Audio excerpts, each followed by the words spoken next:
Esta semana, el día 15, el jueves, se celebró el Día de la Familia. ¿Lo sabíais alguno? ¿No? Cachi la mar. El Día Internacional de la Familia, ¿vale? El mundo tiene que celebrarlo al menos una vez al año. Nosotros los deberíamos celebrar cada día, ¿verdad? Cada día celebrar la familia en el ambiente más cercano, en nuestra familia con la que el Señor nos ha podido bendecir, pero también esta familia espiritual, esta familia como pueblo de Dios, la iglesia de la que el Señor nos permite también ser parte, ¿verdad? Hay una serie de salmos. Se han puesto de acuerdo los dos. Bueno, somos una familia y en la familia hay niños, es lo que hay, ¿vale? Es lo que hay. Hay una serie de salmos que se conocen como los cánticos graduales. Estos salmos, que van del 120 al 134, se recitaban o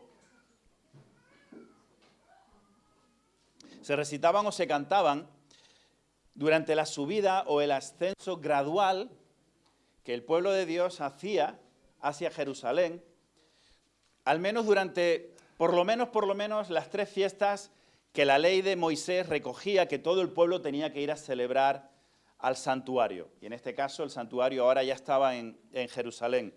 Y mientras iban subiendo, que Jerusalén estaba arriba en un monte, mientras iban subiendo, de esa manera gradual, se iban cantando estos salmos, del 120 al 134, ¿vale? Era lo que la ley de Moisés exigía, que la gente subiera. Y no solo cantaban cuando iban subiendo ya la montaña, sino desde que salían de sus casas para celebrar al menos 3 fiestas, que sí que eran obligatorias, que era la fiesta de la Pascua, el Pentecostés y los tabernáculos, o la fiesta de la enramada. Desde que salían de sus casas y se ponían en marcha, iban peregrinando hacia Jerusalén, iban cantando estos salmos. Y digo, se les conoce así como cánticos graduales o salmos graduales porque se iban cantando según la gente iba subiendo, el pueblo de Dios iba subiendo a Jerusalén. Y quiero compartir con vosotros, teniendo en cuenta que esta semana se celebraba el Día Internacional de la Familia, quiero compartir con vosotros el Salmo 133. Salmo 133. Es un salmo muy conocido, son apenas 3 versículos. Uno de los salmos más pequeños o más cortos que podemos encontrar en el libro de los salmos. Y no todos los salmos son de David, pero este en concreto, es verdad que él escribió la gran mayoría de salmos, pero este en concreto es un salmo que David escribió. Y dice así la palabra del Señor, en la traducción de las Américas, versión moderna, ¿vale? Hay 2, pues yo la moderna. Miren, cuán bueno y cuán agradable es que los hermanos habiten juntos en armonía. Es como el aceite de la unción sobre la cabeza, el cual desciende sobre la barba de Aarón, que desciende hasta el borde de sus vestiduras. Es como el rocío de Hermón, que desciende sobre los montes de Sión, porque allí envía el Señor bendición y vida eterna. Amén. ¿Conocíamos este salmo? ¿Sí? Salmo muy conocido, ¿verdad? Que normalmente recitamos o muchas veces se menciona, pues cuando empezamos un tiempo de alabanza, va a venir todos, vamos a alabar al Señor, y está bien, porque bueno, ese era un poco el contexto, ¿no? Pero va mucho más allá que simplemente introducirnos a un tiempo de alabanza. Y de hecho, si os fijáis, el Salmo empieza diciendo mirad o mira, detente, medita, reflexiona sobre lo bueno que es estar en armonía los unos con los otros. Párate, observa, medita, reflexiona, mira cuán bueno es habitar los hermanos juntos, en armonía, unos con otros. Leía que armonía, y es interesante, en el sentido que me corrijan los músicos, pero yo no soy músico, pero por lo que he leído, armonía en el sentido musical es la unión de sonidos simultáneos y diferentes para formar un acorde. ¿Estoy en lo correcto, Alfonso? Bien. Diferentes, no, es que está haciendo con la cabeza, digo, bueno, bien, voy bien, vale. Diferentes, sonidos diferentes, pero que juntos forman un acorde. Qué bonito, ¿no? Qué bonito. Porque así debería de ser la iglesia. De hecho, así es la iglesia. Diferentes, pero juntos, en un propósito, con una razón de ser, en un solo acorde, dar la gloria a Dios. Qué buena es la armonía, dice el salmista. Y cuando hablamos de lo bueno, no hablamos de algo aceptado por la mayoría. Aquí no estamos hablando de esto, no estamos hablando de algo que la mayoría pueda aceptar, algo que me sea útil. Un coche es bueno, me da un servicio, puede ser una buena herramienta. Un martillo es bueno, me puede ayudar a clavar un clavo, porque si lo tengo que hacer con la mano me voy a hacer daño, ¿no?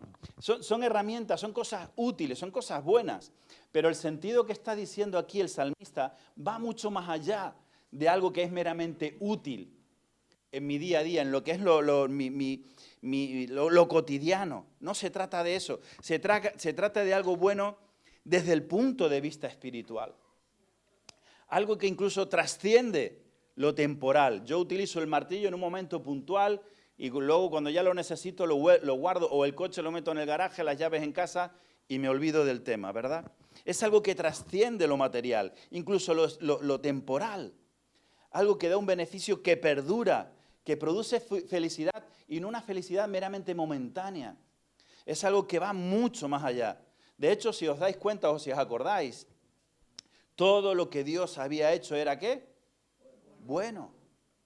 Todo lo que Dios había hecho era bueno. Incluso cuando ya al final de todo, ya había incluso creado al ser humano y mira toda la creación con el ser humano al frente como Él lo había puesto. Dice que era bueno en gran manera. Todo era bueno en gran manera.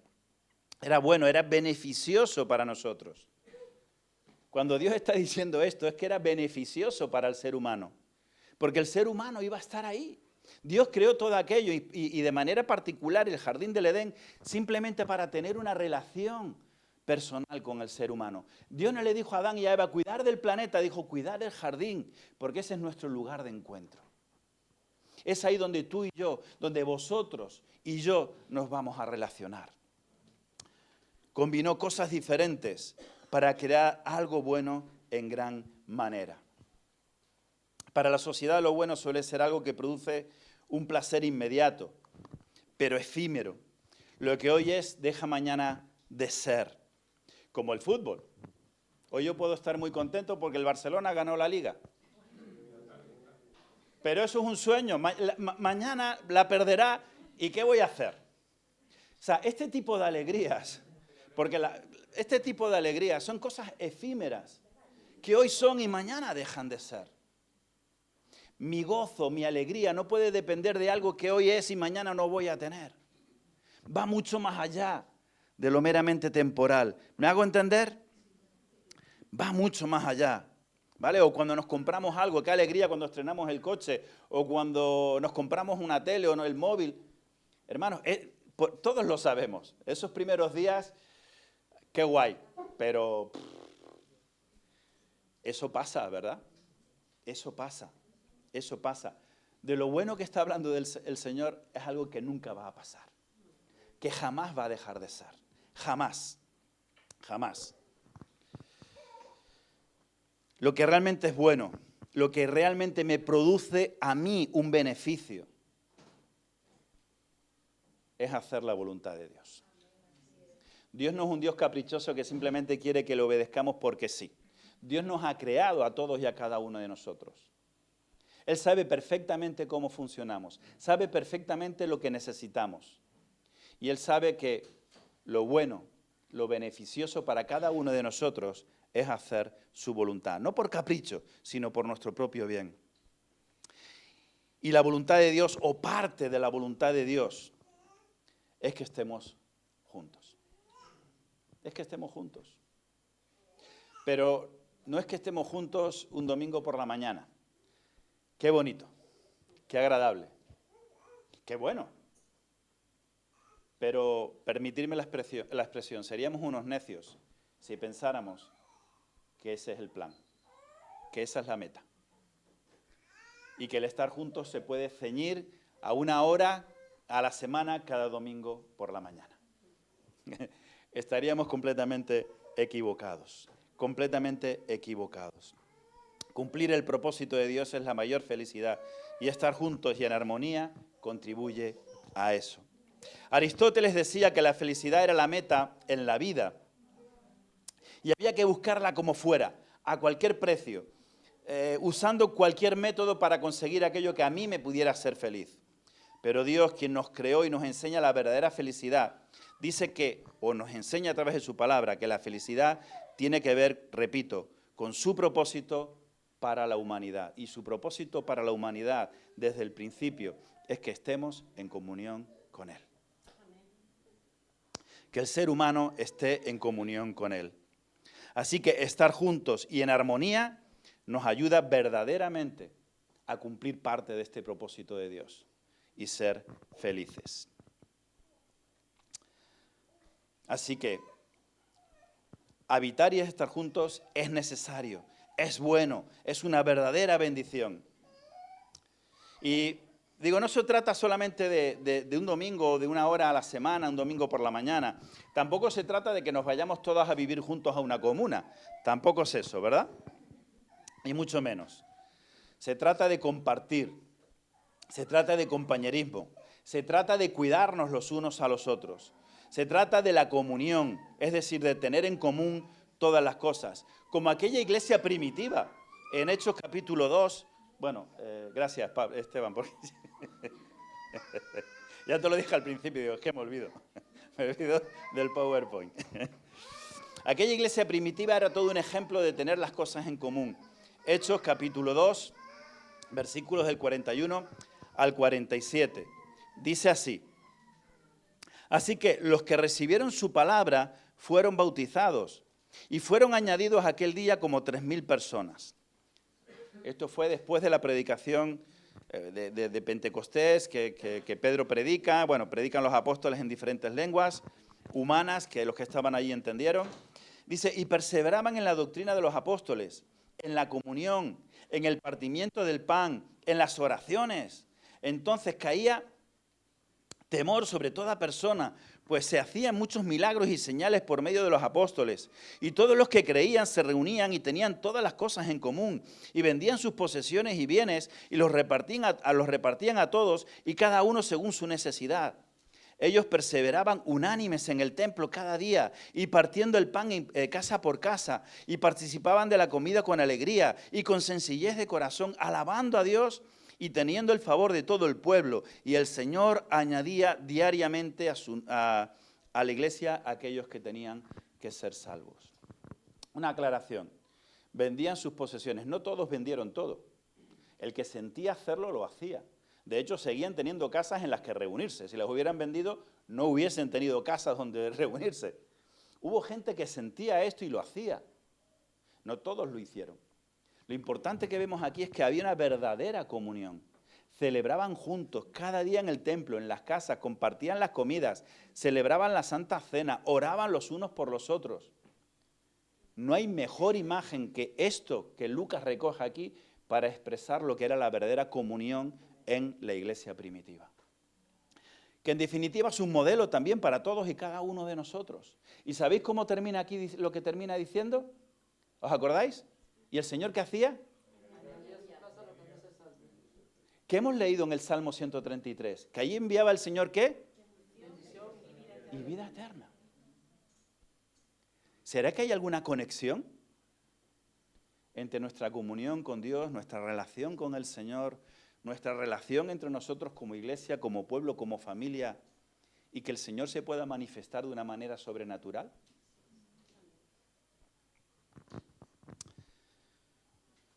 David compara, ahora sí, ahí está. David compara la bendición de estar juntos con dos imágenes que cualquiera en Israel en aquel momento, en aquella época, hubiera podido entender perfectamente. Hubiera podido entender perfectamente. El aceite de la unción y el rocío del monte Hermón.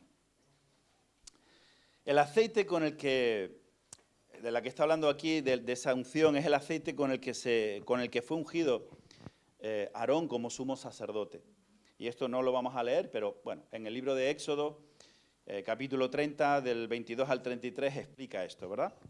Y era un aceite, este aceite era una preparación especial, no era simplemente aceite de oliva prensada y ya está. Se prensaba de una determinada manera, se trabajaba de una determinada manera, pero además se le incluía mirra, se le incluía canela y se le incluía el cálamo. Había una serie de especias aromáticas, ¿verdad? Aromáticas incluso medicinales, algunas de ellas, para formar este aceite de la unción. Así que este aceite desprendía un aroma mucho más agradable, mucho más potente que cualquier vela que te puedas comprar en el Mercadona.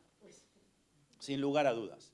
Si quieres perfumar bien tu casa, compra aceite de oliva, échale mirra, échale cardamomo y échale...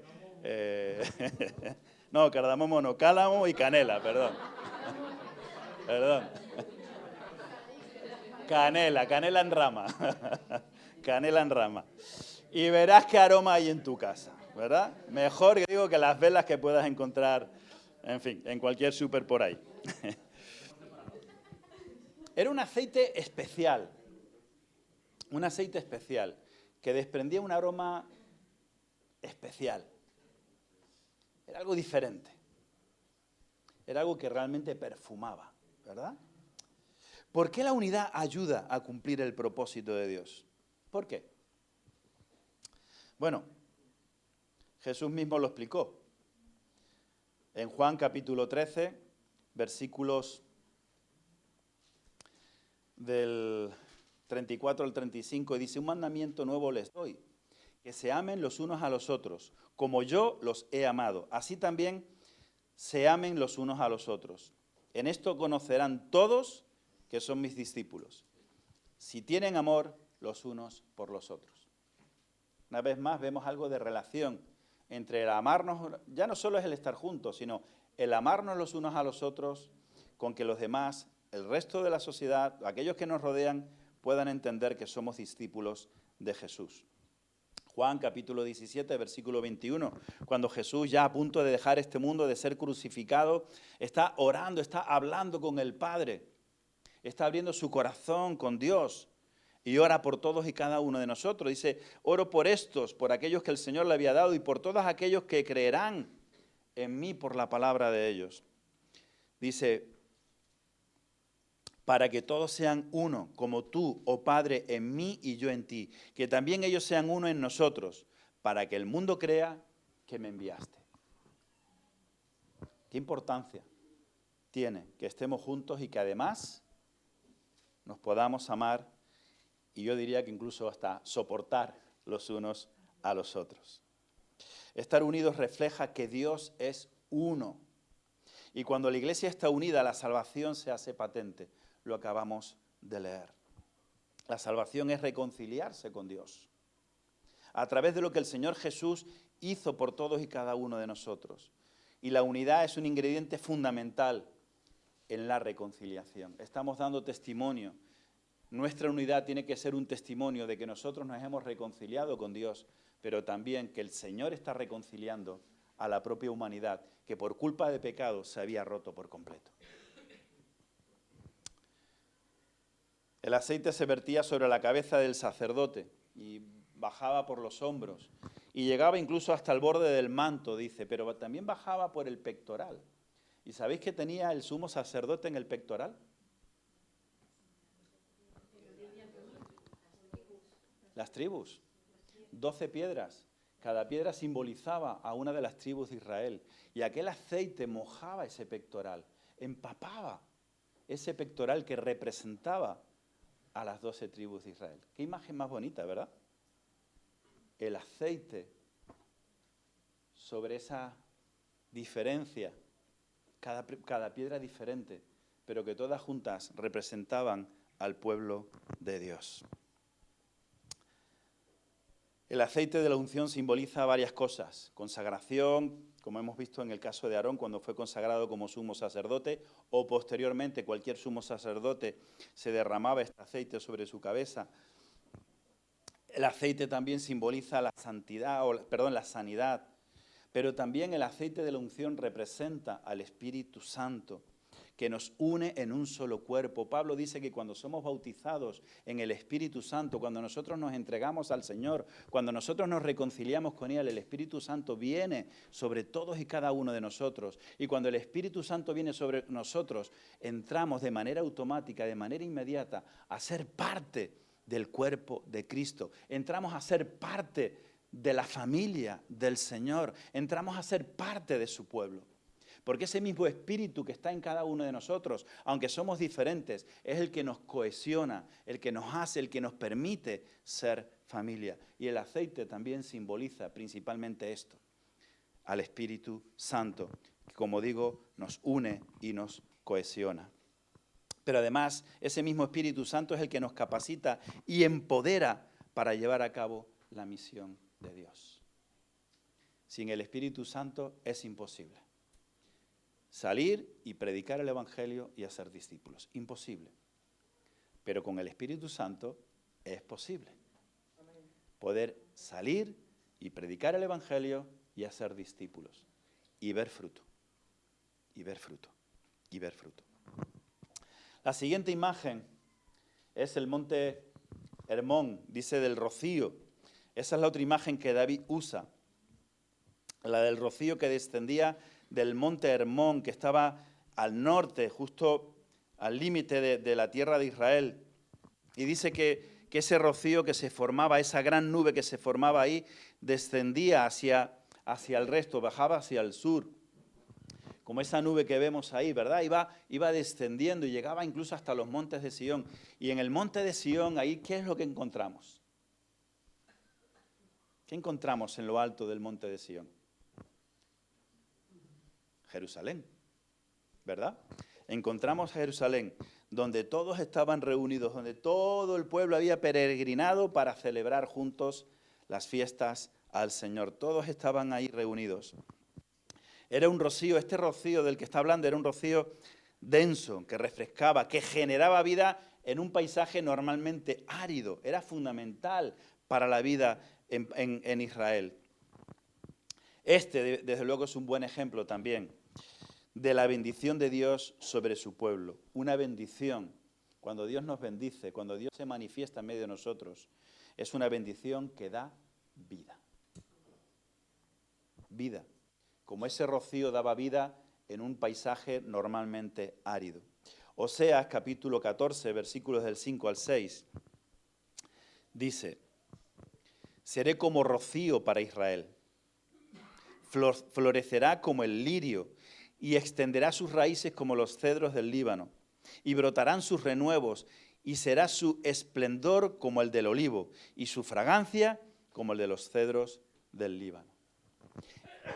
Oseas está hablando aquí en un contexto de reconciliación.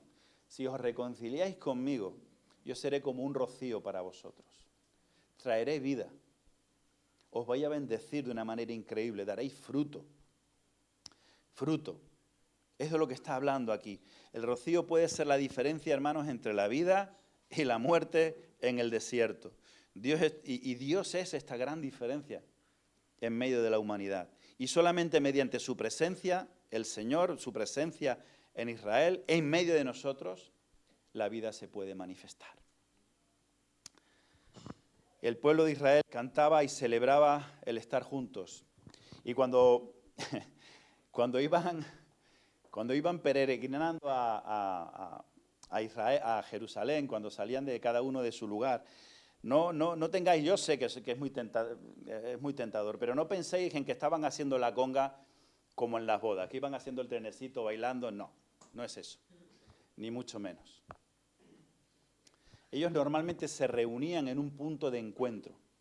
Normalmente las ciudades pequeñas o los pueblos pequeños marchaban a una ciudad un poco más grande y de ahí ya salían todos juntos. Se juntaban diferentes familias, diferentes personas para juntos ponerse en marcha. y cantaban estos salmos de los que estamos hablando, estos cánticos graduales, que muy probablemente el Señor Jesús, cuando también subía con su familia y luego con sus discípulos a Jerusalén a cumplir, acordaros aquella vez que incluso Jesús con 12 años se perdió, ¿verdad?, en el templo. Muy probablemente el Señor Jesús, como el resto de personas en Israel y su familia, cantarían estos salmos. Y cuando todos se ponían en marcha y se iban encontrando por el camino, los diferentes caminos pequeños iban dando a caminos más grandes y todos se iban juntando y todos marchaban para encontrarse allí en Jerusalén. Los levitas les recibían, cuando ellos entraban al templo y llegaban, les recibían con cánticos, tocaban los instrumentos. Aquello era una fiesta, era un jolgorio, era un disfrute, era una bendición poder estar todos juntos para celebrar al Señor. Venían de diferentes lugares, de tribus diferentes, de contextos diferentes. Vivir juntos en unidad es bueno y da vida como el rocío, y es agradable y sanador como el aceite. Amén. La comunión y la unidad son una bendición y dará fruto para vida eterna. De eso es de lo que realmente se trata. De eso es de lo que se trata. Y, como digo, habían tres fiestas. La Pascua, Pentecostés y la fiesta de los tabernáculos o de la enramada. Y esta era la última que se celebraba. Y quiero detenerme, para terminar, simplemente detenerme aquí un ratito. La fiesta de la enramada era una fiesta interesante, porque cuando llegaban, ellos montaban sus tiendas, sus pequeñas cabañas, con sus ramas, con aquello que podían ir recogiendo, recolectando por allí, formaban cabañas. Y vivían durante 7 días en esas cabañas, un poco recordando lo que había pasado durante casi 40 años en el desierto, que habían vivido también de esta manera. Y era una manera de recordar, de simbolizar aquello que habían vivido. Cuando el templo fue construido, estas enramadas se levantaban en las plazas de Jerusalén, sobre los techos de las casas, en las terrazas, dentro de los patios de las casas, en los recintos del templo y fuera de los muros de la ciudad. Grupos pequeños, celebrando la vida, compartiendo y disfrutando de la comunión los unos con otros. Nehemías, capítulo 8, versículos del 16 al 18 dice: Entonces el pueblo salió y las trajo.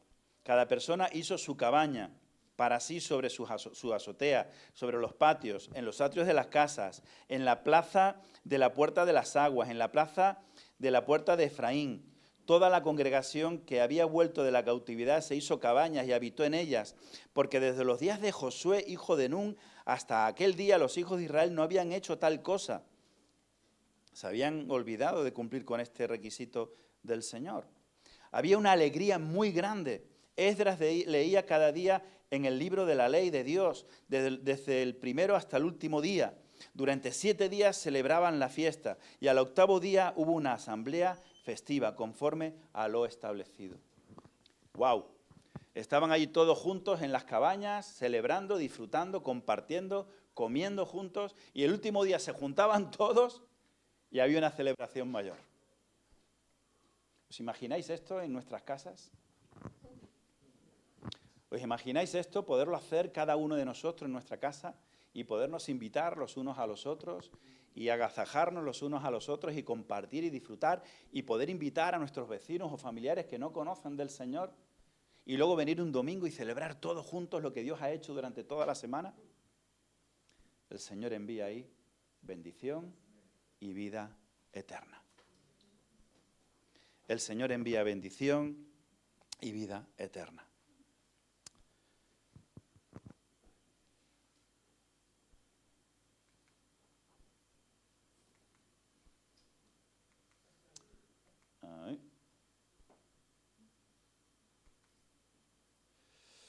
Terminamos. ¿Qué cosas prácticas podríamos? Yo estoy dando unas ideas. Si alguien se anima a decirme otra, que levante la mano y lo haga, ¿vale? ¿Qué tal si llamas a alguien esta semana? Eso como mínimo. Bueno, y ahora más fácil, incluso hasta un WhatsApp si eres algo cortado. ¿Qué tal si invitas a alguien a comer o a tomar un café o a merendar o a desayunar en tu casa o en algún lado? A lo mejor en tu casa no puedes. ¿Qué tal si rompes las barreras y abres tu casa? Si compartes con otros, si oras con esa persona, si celebras. ¿Qué tal si tenemos una comunión intencional los unos con los otros que pueda producir fruto eterno? ¿Qué tal? ¿Alguna idea más que podamos hacer esta semana? Nosotros tenemos como iglesia una declaración de misión. Tenemos un propósito claro como iglesia que Dios ha puesto en nuestro corazón. Que no es otro que ser... Sí, ahí está Josete, mira, ahí está. A ver si lo... Está Josete, estoy yo, Carlos, Sonia, el Andrés. Bueno, eso es estar en comunión. No me digáis que no es estar en comunión. No me digáis que eso no es estar en comunión. Pero fijaros qué caras teníamos, felices. Estábamos felices todos.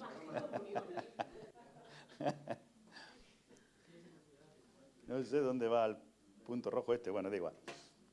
Nuestra declaración de misión, ser una iglesia que ama y forma discípulos para reconciliar la creación con Dios o con Jesús a través del Evangelio.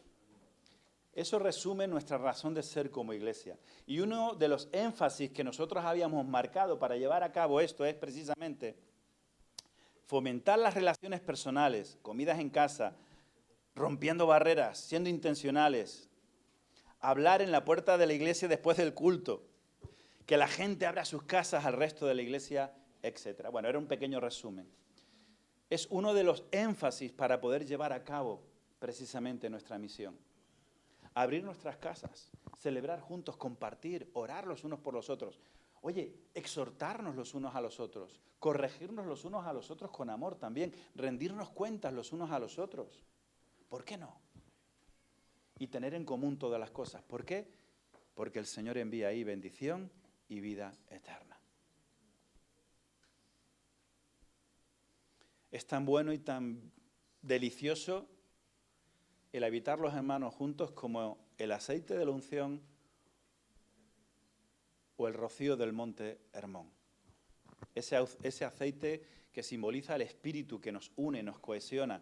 Ese rocío que da vida, que genera vida, que nos empapa por los cuatro costados. ¿Quién dice amén? ¿Quién quiere esto?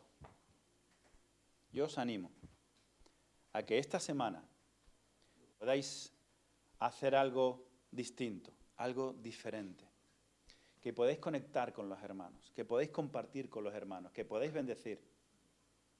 Sí, eso es una buena propuesta porque hay personas que no van a la iglesia ni nada de eso, pero creen que hay un Dios y yo principalmente le decía a Elisa, ahora digo, yo esta semana iré que libre, en la tarde que libre.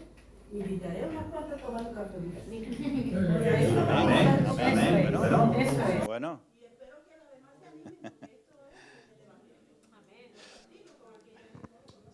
Hermanos, hay personas, hermanos y hermanas que por razones de trabajo no pueden estar un domingo por la mañana con nosotros.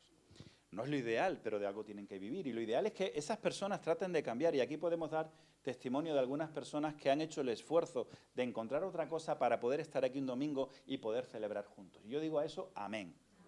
Amén. Pero a veces las circunstancias son las que son. ¿Qué tal si nos preocupamos por esas personas? ¿Qué tal si las llamamos o las visitamos o las invitamos y oramos y compartimos? Bueno, yo la tengo en casa. ¿La tienes en casa? Bueno, también. Empecemos por nuestra familia, también, claro que sí, ¿por qué no? Hermanos, ¿me estoy haciendo entender? ¿Qué tal si terminamos? No me quiero alargar más. Pero, bueno, tomamos aunque sea 5 minutos o 10 si el Espíritu Santo nos lleva a ello. No vamos a ponernos aquí en plan selectivos, exquisitos. ¿Qué tal si te sientas con alguien con quien normalmente no te sueles sentar, no sueles compartir y oramos juntos? Oramos los unos por los otros. ¿Por qué oro por ti? ¿Por qué quieres que ore? ¿Cómo te puedo bendecir? Y tú compartir exactamente lo mismo. quiero que ores por mí, quiero que ores por esto, quiero que me bendigas en esto. ¿Amén? ¿Queremos? ¿Sí? Nada, ponte con alguien, ya, venga, ponte ya con alguien, da igual, venga.